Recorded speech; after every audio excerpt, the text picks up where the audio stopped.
Ubisoft wants to restore the creativity and innovation that was built on the success of the 2010 to 2020, Michael. And it's already cut 2,000 employees in Ugh. 2 years to help do it. That's a little bit of a weird phrasing. Austin Wood over at Games Radar.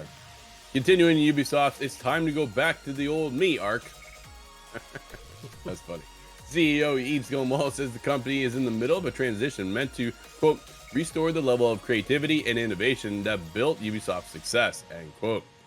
This comes from Ubisoft's latest financial report, where with Guillemot acknowledging that recent setbacks, yeah, that's minor to say that, man, have blunted its output and revenue, and with the company leaning on older and evergreen games to prop up the numbers each quarter. Assassin's Creed Shadows delayed to 2025 has only further enlightened the year. Absolutely, right? No sales coming in this year now because of that. Beyond juicing its sales, Ubisoft's back catalog is also increasingly doubling as something of a guiding star for the company, which has been treading water for several years in the absence of new mega hits. Part of the restoration plan involves structural changes and cost reduction measures, which is a nice way of describing a whole bunch of layoffs. Pretty well, right? That. Completely sad to see that. Excuse me. In the wake of these cuts, Ubisoft says employee retention is actually on the rise. Ubisoft's comment here are also doubled down on 2010's golden age that built the company into dying giant it is today, right? It was on the rise of Assassin's Creed 2, Brotherhood, get into the beginning where Far Cry starts to really shine, right? The Division, a lot of things came out in that time period to really put Ubisoft on one of the top developing, companies to keep an eye on. What are they building next? What are they going to get into? Rest in peace, Sam Fisher. It is one of those interesting tidbits, though, that all of a sudden now, after all these flops, we're talking about Star Wars Outlaws, right? We're talking about Avatar. None of these games have been hitting as of recently. Skull and Bones was a tank, still going, which is, I'm happy for those who are still playing it. I put my time in, but it was one of those interesting little things that I didn't think we'd ever see that game. Now we talk about Words Beyond Good and Evil 2.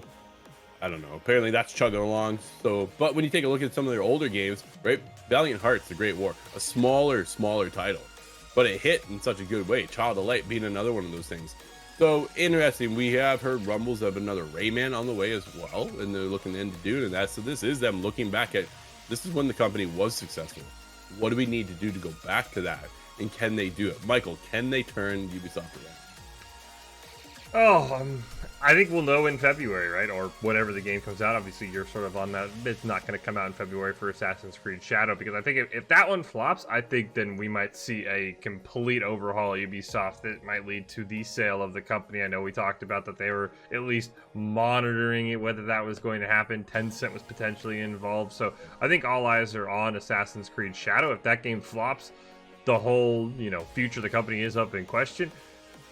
As you pointed out, as the article said, I mean, this is just a really weird way to phrase that we've laid a bunch of people off, right? And unfortunately, for the most part, when you get layoffs in the gaming sphere, it's not the people at the top, it's the people actually making the games. So all we did was trim the meat off the steak, and now our steak's just a bunch of fat, but we think we're gonna have a good steak still. So I'm hungry this morning, so I'm going to the steak analogy. But See that? we'll have to see. Like I said, this is all on Assassin's Creed Shadow, and then I think we'll know exactly where Ubisoft is going to go, and I think this game is not going to do well. I want it to do well, but I think, the Assassin's Creed franchise is starting to hit that point where it's like, we had a great game, and now people aren't really hyped for this game for a number of reasons. So if Assassin's Creed Shadow flops, I think Ubisoft is sold within 2025. That's going to be where I think Ubisoft goes, and if that happens, we're not getting 2010 Ubisoft ever again. No, I think that's fair. I think it's very fair, right? Especially if they go to Tencent. I think Tencent can help turn the company around, but at the same time, I think Yves Guillemot just needs to step away at this point. Maybe let somebody else take the reins and see what they can do to really shape the future of what Ubisoft should be, right?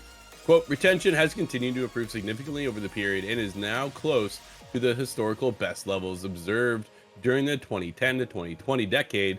That was the foundation of Ubisoft's success.